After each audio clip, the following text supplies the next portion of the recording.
Today is a very auspicious day.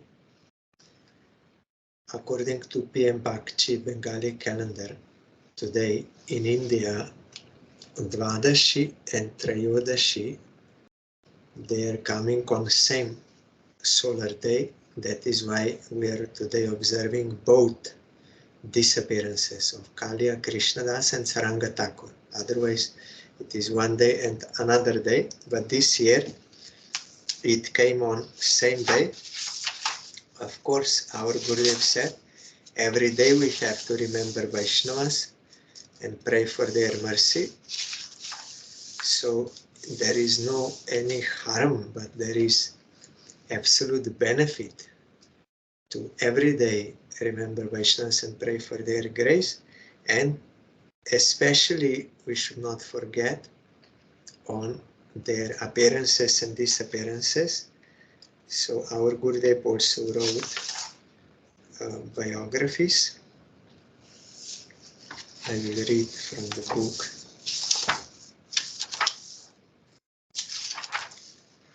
Shri Kaliya Krishna Das.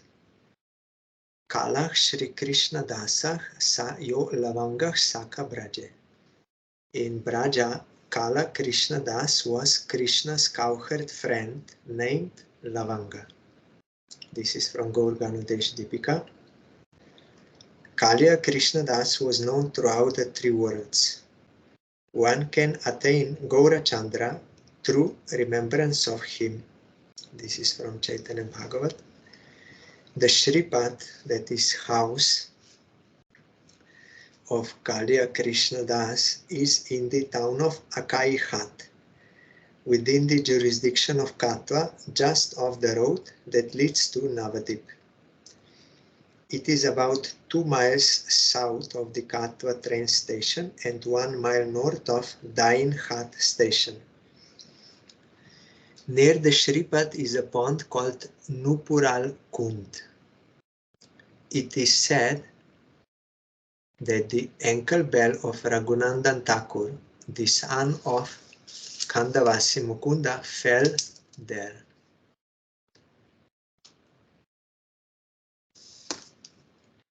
Yesterday we heard from Khandavasi, many devotees are there, one of them is Mukunda.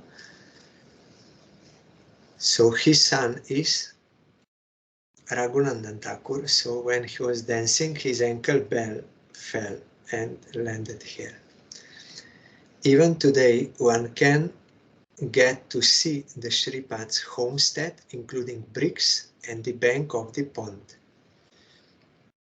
In his Anubhasya commentary to Chaitanya Charitamrita, Srila Bhaktisiddhanta Saraswati Goswami Thakur has written, in the opinion of the Goswamis of the Sonatala village on the north bank of the Ichamati river, about 3 miles west of Berapandar in the Pabna district, Kala Krishna Das was a Brahmana of the Varendra group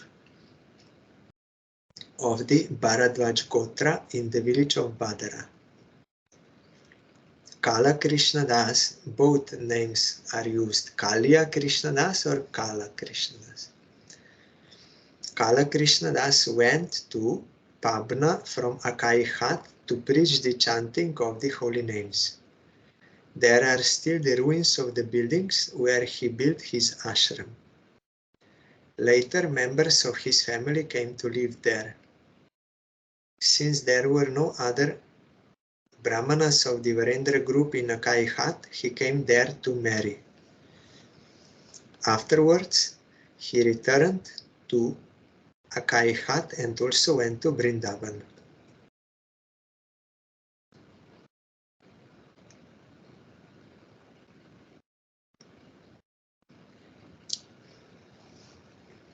He had 2 sons.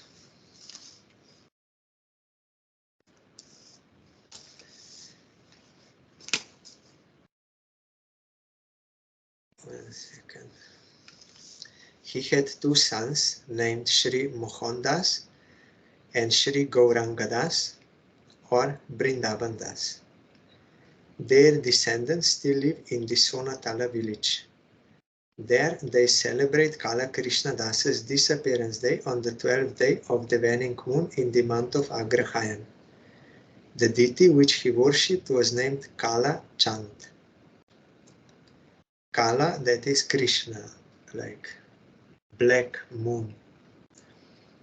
Although Krishna is blackish, but he's shining much like moon. So Kal Chand. Kala Krishna Das took birth in Raradesh. He was a great servant of Lord Nityananda and was the best of the Vaishnavas. He knew nothing other than Nityananda Prabhu's lotus feet. This is from Chaitanya Charitamrita. When Jannava Devi came to Katua, Kala Krishna Das was in her entourage. I think I'm wrongly pronouncing this, entourage. Entourage or something like that. Entourage. They all arrived in Kantak Nagar or Katwa in the company of many devotees, including Kala Krishna Das from Akai Hat. This is from Bhakti-Ratnakar. The Kala Krishna Das who accompanied Sri Chaitanya Mahaprabhu to southern India was not the same personality. Chaitanya Charitamrita, Anubhasa. They have same name, but they were different. When Mahaprabhu wanted to go to South India, he wanted to go alone. But then Nityananda Prabhu persuaded him, I am giving you one sevak. He will carry your cloth and water. So that Kala Krishna Das and this one are different. So today is this Kaliya Krishna Das's disappearance day. I am bowing down to his lotus feet and praying for his causeless mercy, for pure devotion to Krishna and his devotees.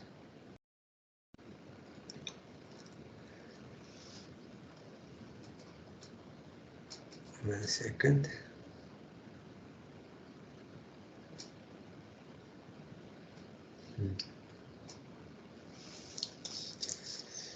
Then also today is the disappearance day of Sri Saranga Thakur. Kavi Karnapur, the youngest son of Sri Shivananda Sen, writes in his Gaur Ganadesh Dipika, Braje Nandi Mukhi Yasid Sadhya Saranga Thakura. Pralado Manyate Kaischin Mat Pitra Sana Manyate.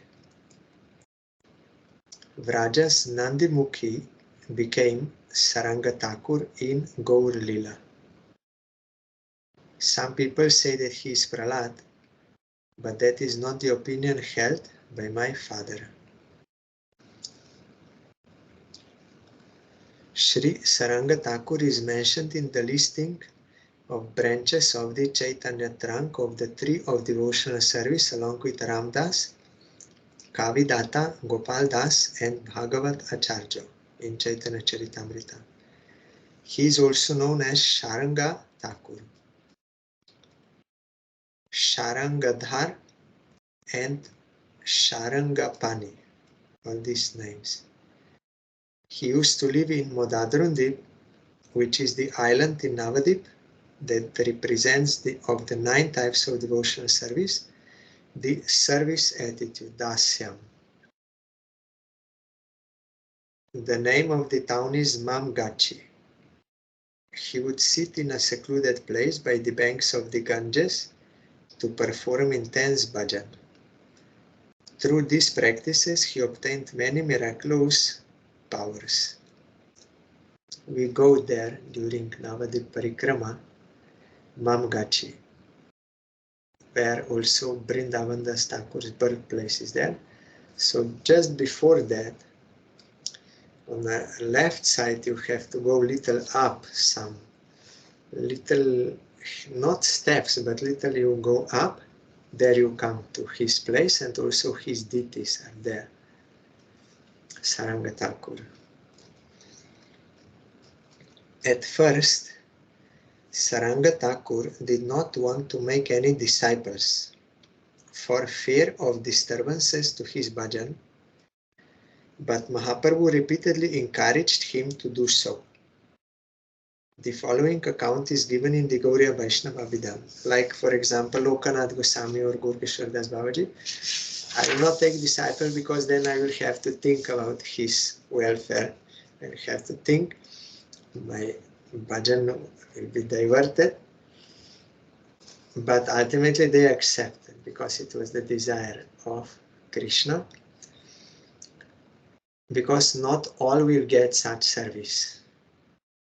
Some will get this service to bring jivas to the service of Krishna, but not all. But those whom Krishna wants they should do this service, they will do. When the Lord was returning after criticizing Devananda Pandit for having offended Srivas Pandit, Saranga Thakur met him on the streets of Navadip. Mahaprabhu ordered him to give up his determination to never take disciples. Now, when I said that not all will get this seva, I didn't mean in the sense that not all are qualified. That is one thing also, not all are qualified. Another thing is like in,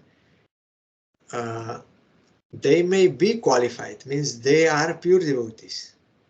They could do this service, but they are not, this is not their duty, it is not their seva. Like in Math, many Gurudevs got brothers there, they can do, but there was only one who had this duty to accept disciples, and all others are assisting in preaching, but not all will get this seva of giving initiations.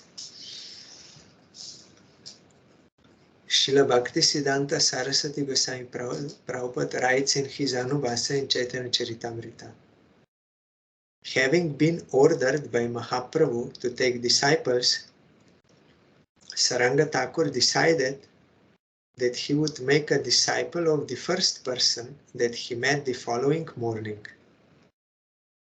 As fate would have it, the next morning a dead body washed up against him while he was taking bath in the Ganges. He revived the corpse and made him his disciple. This disciple was known as Thakur Murari, or sometimes as Saranga Murari. So you see, he was qualified person. His person associate of Mahaprabhu, and also he was ordered directly by Mahaprabhu. And he showed that he has that spiritual power.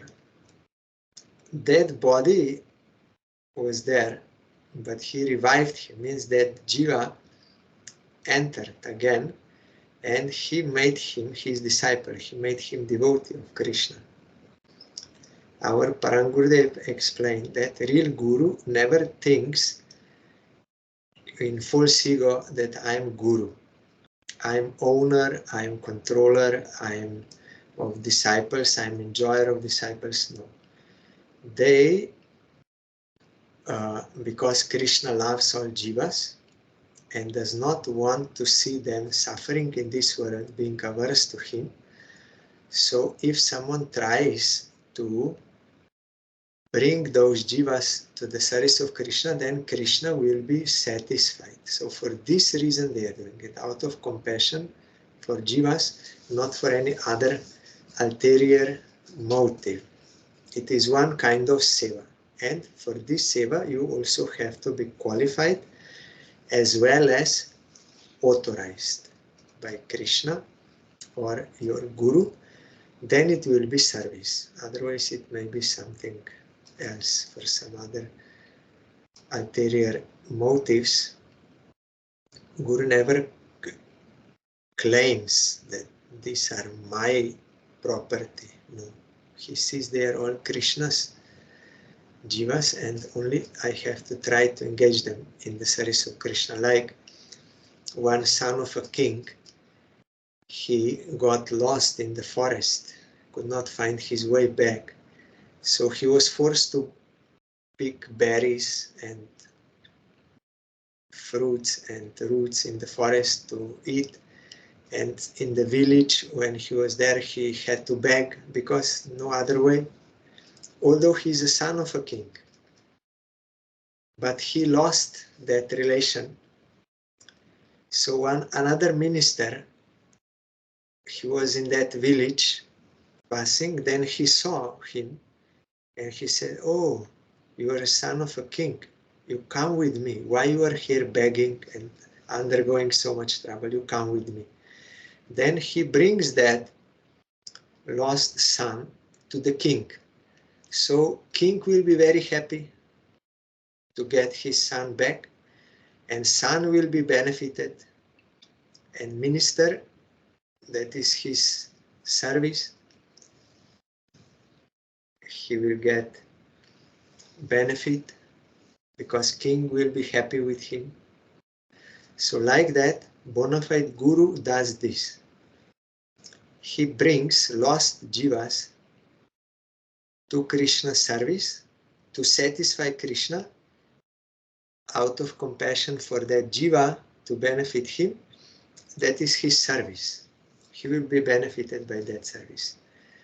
But if there is any other ulterior motive for getting money, for getting name and fame, for getting power, for getting sense gratification, then that is not bona fide guru.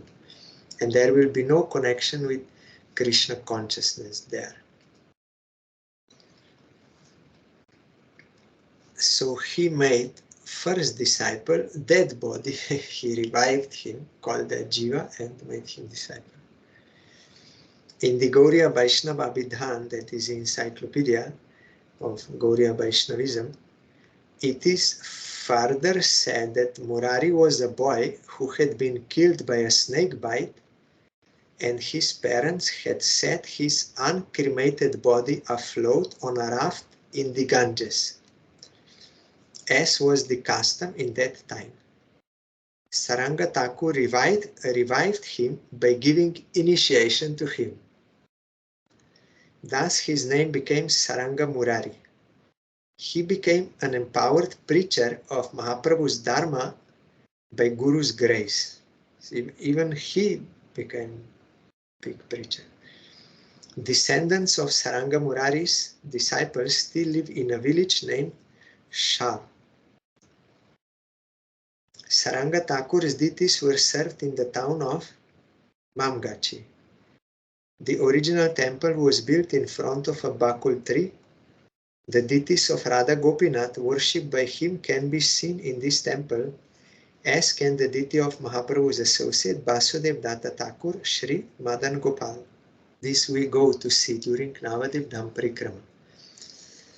And there are so many devotees during Parikrama, but I went when I was alone with one or two only devotees, so we could see those deities, and that Pujari always gave us some prasad there of these deities, both Saranga Thakur and Vasudev Datta Thakur.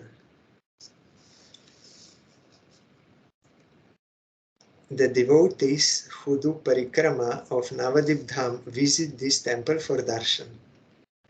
Srila Bhaktisiddhanta Saraswati Goswami Thakur established a temple not far from the above-mentioned home of Saranga Thakur at the birthplace of Vrindavan Das Thakur. Saranga Thakur disappeared on the 13th day, that is Trayodashi, of the waning moon, Krishna Trayodashi, in the month of Agrahayan. An alternative opinion is that he disappeared on the Ashar month, Krishna Chaturdashi. But we are observing this on Trayodashi, and Kala Krishna Das disappeared on Dvadashi. But both they are coming together today. So I am bowing down to Saranga Thakur, to his lotus feet, and praying for his causeless mercy to give service of his lotus feet and also of his object of worship, Radha Gopinath. There we get darshan to engage us in the service of Radha Gopinath.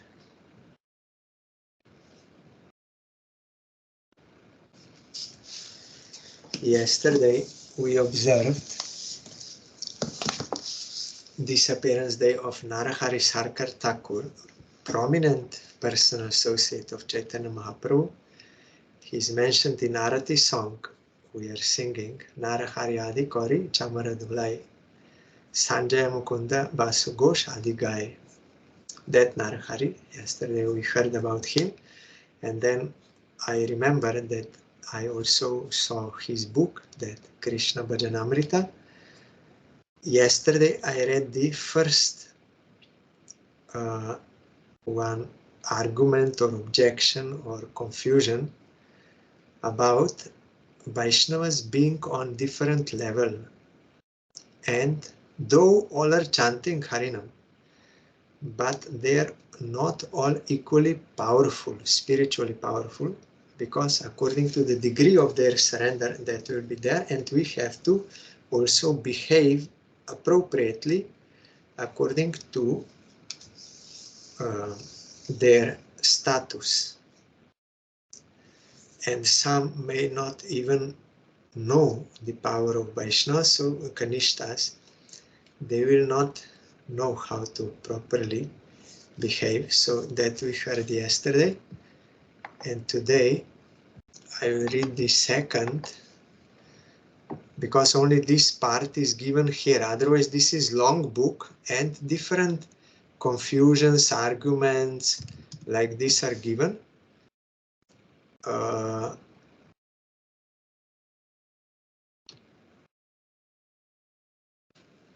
But these two are more prominent. They are quoted many times, these two confusions. Today I will read the second one, but I have to open.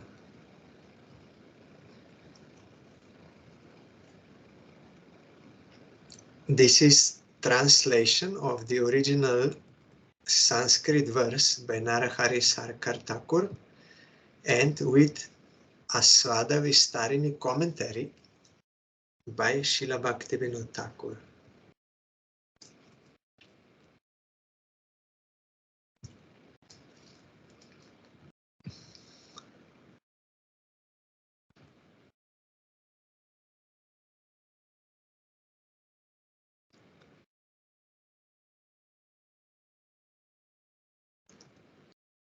Objection 2.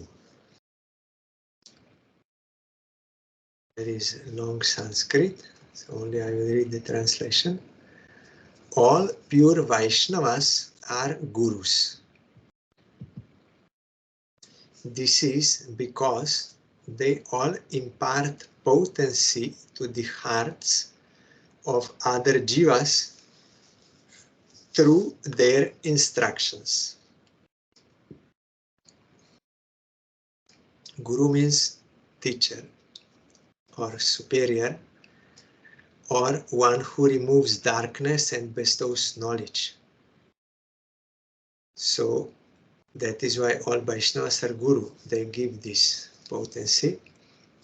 Amongst them, the one we approach for Diksha is the Diksha Guru, one who will give mantra. Those we approach for instructions on bhakti are Shiksha Gurus. What should be the proper etiquette towards these gurus? This is the question. Obedience to Diksha and Shiksha Guru is mandatory. It is a must. You must obey. Otherwise you cannot get eternal welfare, devotion to Krishna. If these two kinds of guru are weak, one should approach another who is a Mahapurusha with great potency and attain instruction from him. Weak means spiritually weak, not physically weak and someone who is very strong body, he's good guru. No, spiritually weak. If this is there, then one has to approach another Mahapurusha with great potency and attain instruction from him, Shiksha. When one studies under that Shiksha Guru, one should never neglect him in any way. A good son earns wealth and offers it to his father, and only upon accepting his order he enjoys it himself. He does not earn wealth and enjoy it himself like a sinful son. In a similar way, a good disciple does the same thing. The Vaishnavas have the same qualifications as the Guru. It is one's duty to worship them in a similar way. So 1 second, I think here it is not mentioned.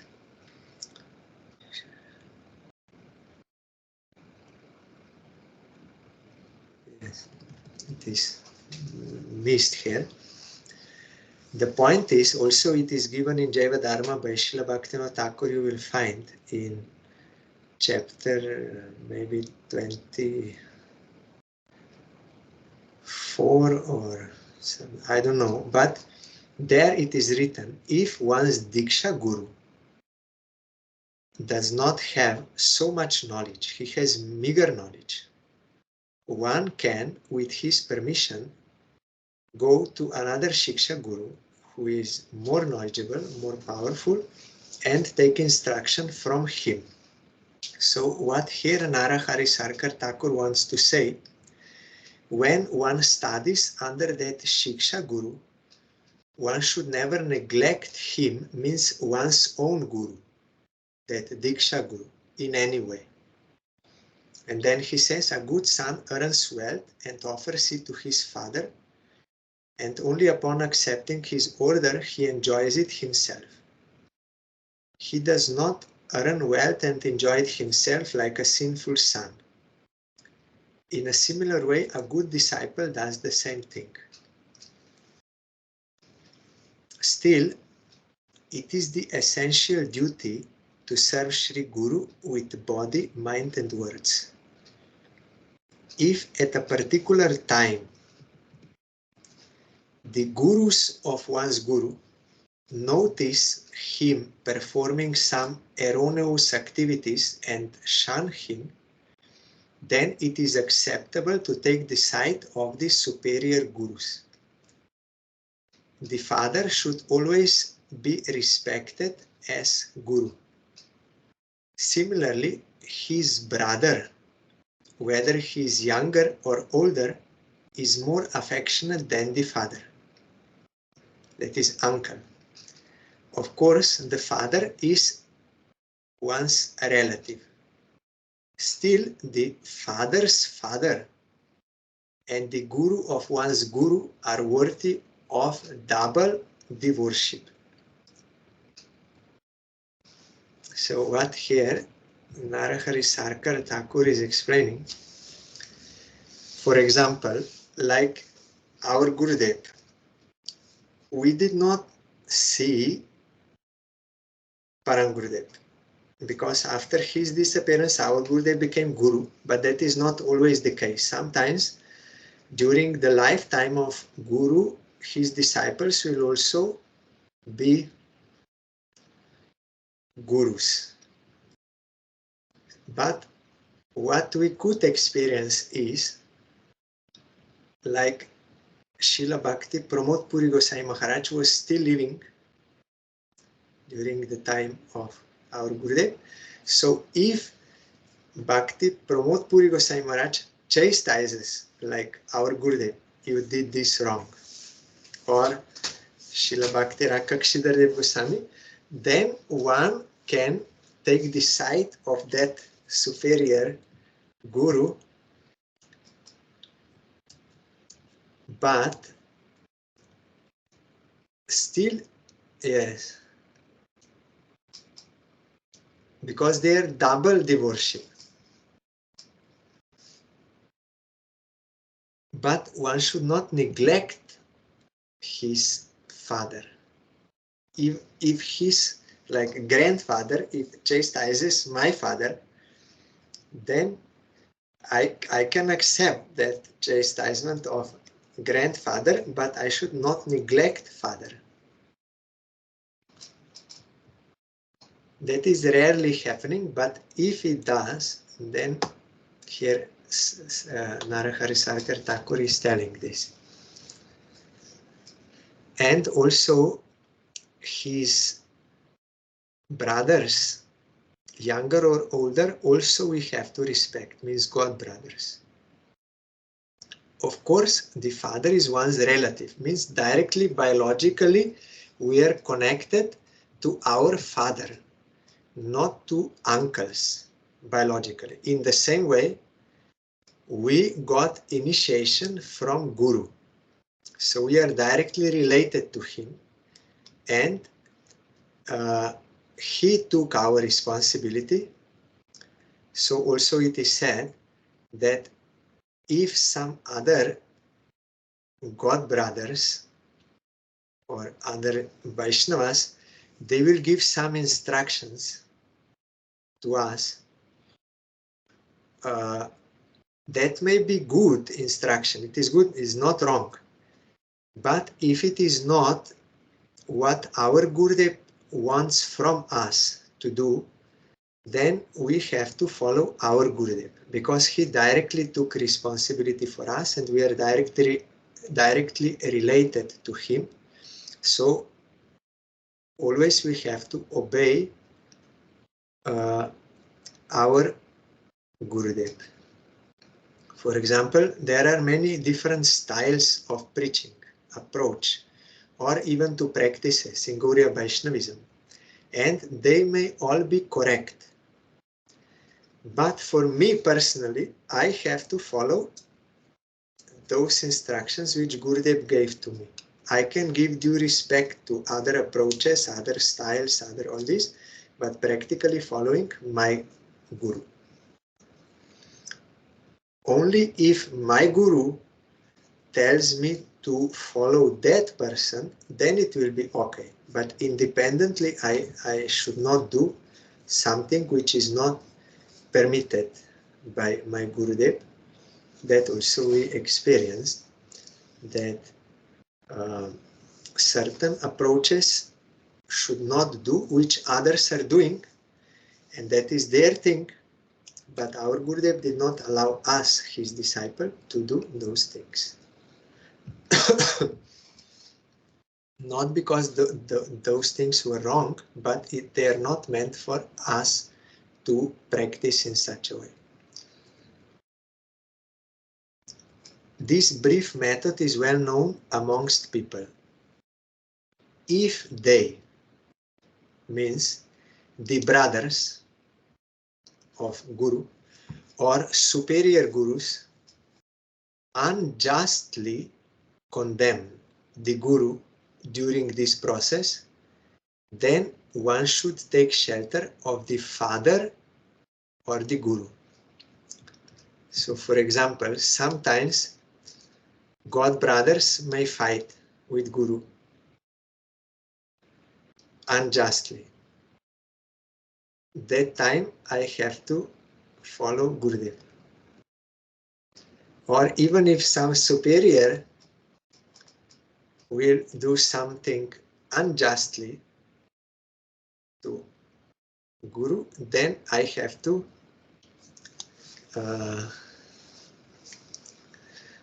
accept the Guru's opinion. It happened in our Puri Math. One, their disciple of Prabhupada, Srila Bhaktisiddhanta Saraswati Thakur, and also right-hand man of our Parangurudev since beginning of his preaching. So, after the disappearance of Parangurudev, our Gurudev became Acharya. So that devotee, we don't know for what reason, but maybe for some higher purpose, sometimes he used to, in Harikatha, sometimes he used to say something against our Gurudev, some things. Not all Harikatha, but sometimes in between. Then our god brother Brahmachari, he was disturbed by this. And he was confused what I should do. I am Matavasi. It is my duty to hear Harikatha regularly. It's my duty. But at the same time, he is sometimes speaking against our Gurudev something. Also, I don't want to hear that. So what I should do? Then he called our Gurudev and explained to him all the situation. And Gurudev told him, you go and listen Harikatha.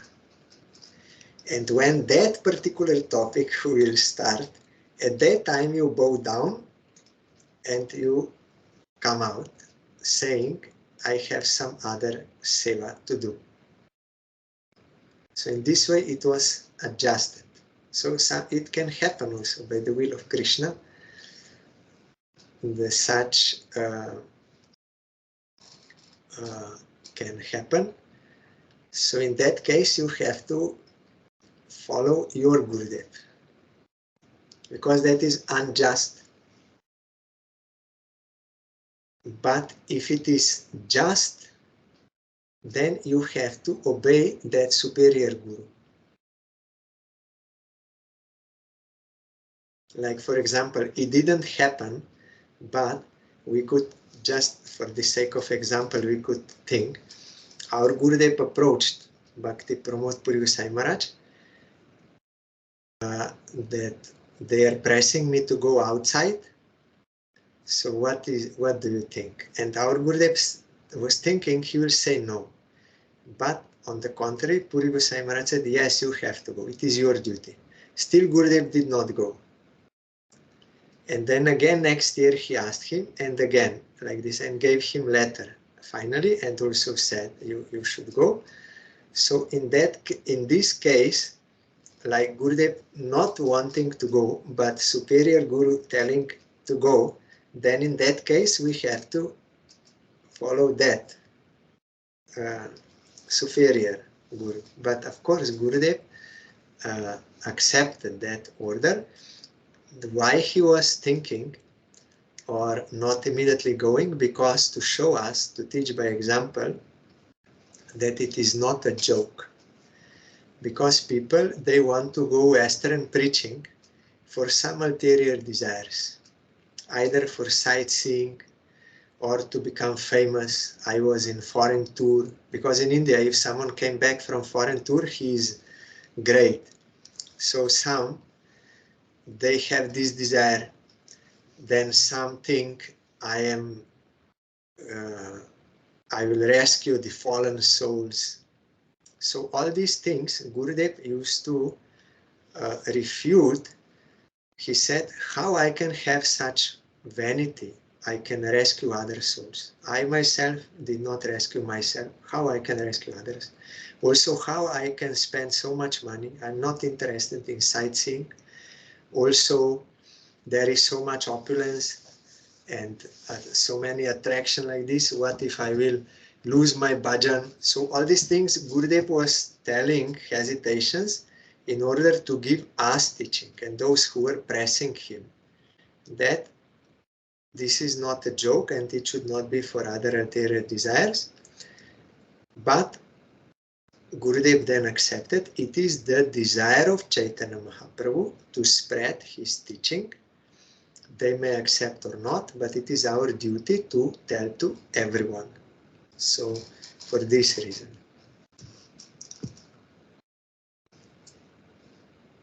It is one's duty to depend upon the strength of the father or the strength of the guru to maintain one's life. The father, guru or husband are revered even if they are worthless. By karma, we get certain father, we get husband. So that relation is there. So they may be worthless, but still they have to be respected. Guru also we get according to our Sukriti. So they always have to be respected, should not be neglected, but we have to behave accordingly to situation.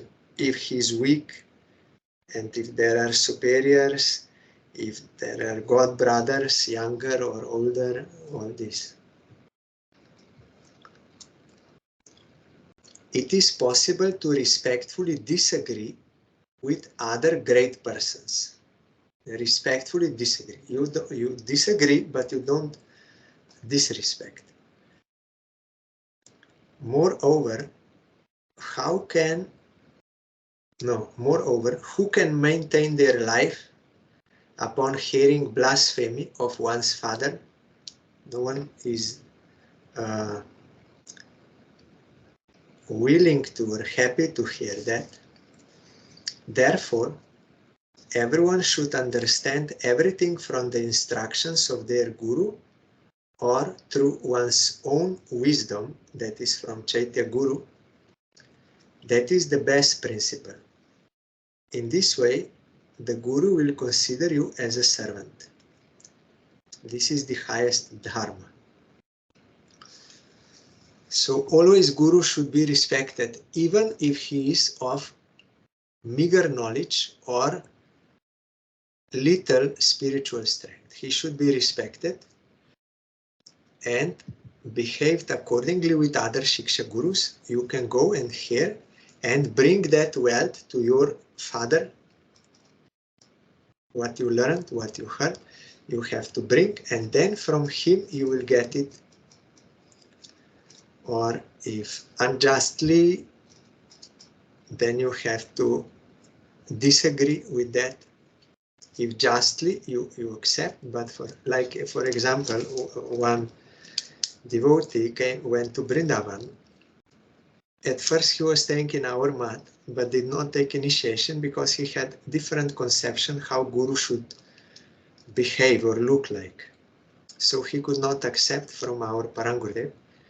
Then he went to Vrindavan, and there he took initiation from one Babaji, whom he saw. He's always chanting Harinam, and according to his vision, he was Guru. But later he found out that that Guru had some weakness of desire for sense gratification with ladies. So this devotee, when he met our Parangurudev in Vrindavan after some time, then he was crying to him.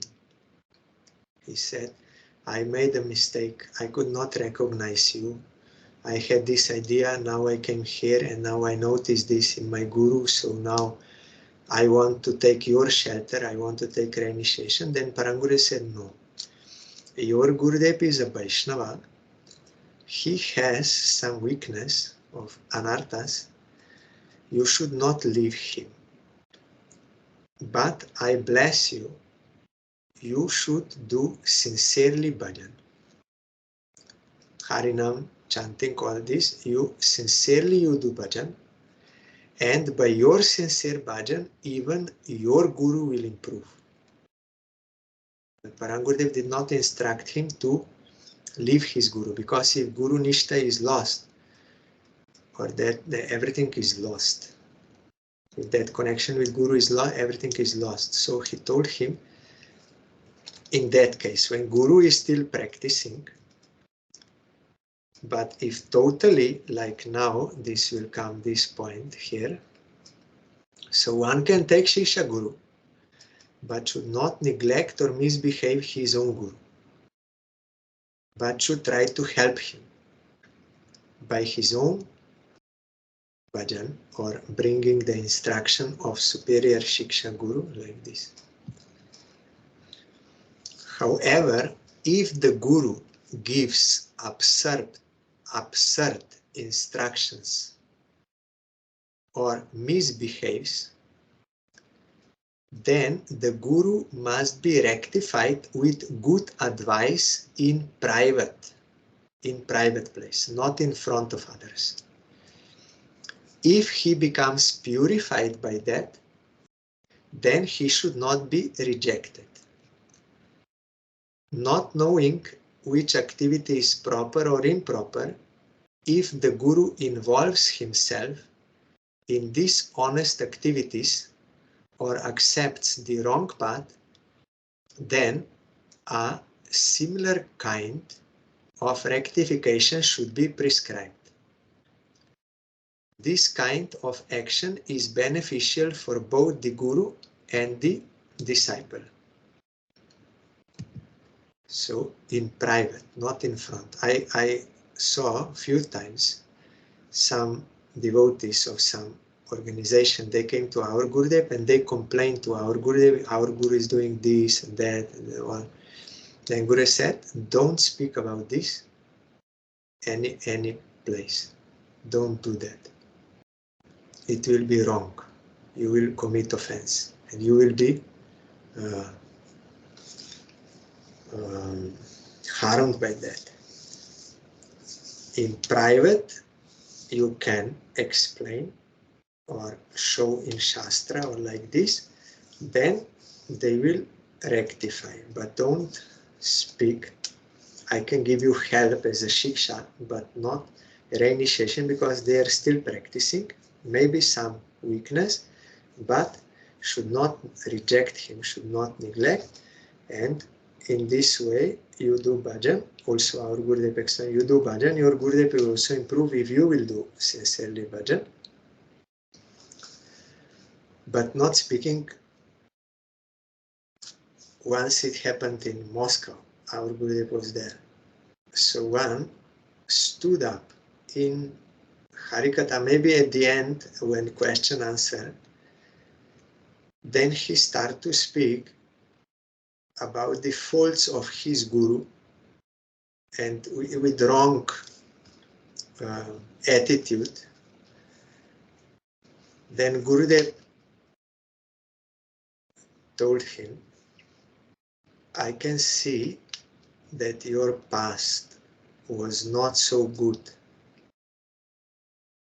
but I can also see that your future is also not good. Because if you will do this, blaming and with improper motive and publicly speaking about these things, your future will also be bad. So then Gurudev advised him properly how he should behave, because it is not black and white, and how such situation should be dealt with sensitivity, not like this. So Gurudev told, your past is bad, but your future is also bad if you will go on doing this. So we have to learn from bona fide gurus, Vaishnava, Shiksha gurus, realized souls, how to behave properly so that we may not harm our bhajan. So disciple may, in private, explain to Guru about his doubts and this, and with Shastra or with quotations from Shiksha Guru. If Guru is sincere, he will admit his mistakes and will try to rectify. So that is also allowed. Taking shelter of Sri Krishna is the inherent nature of Vaishnavas.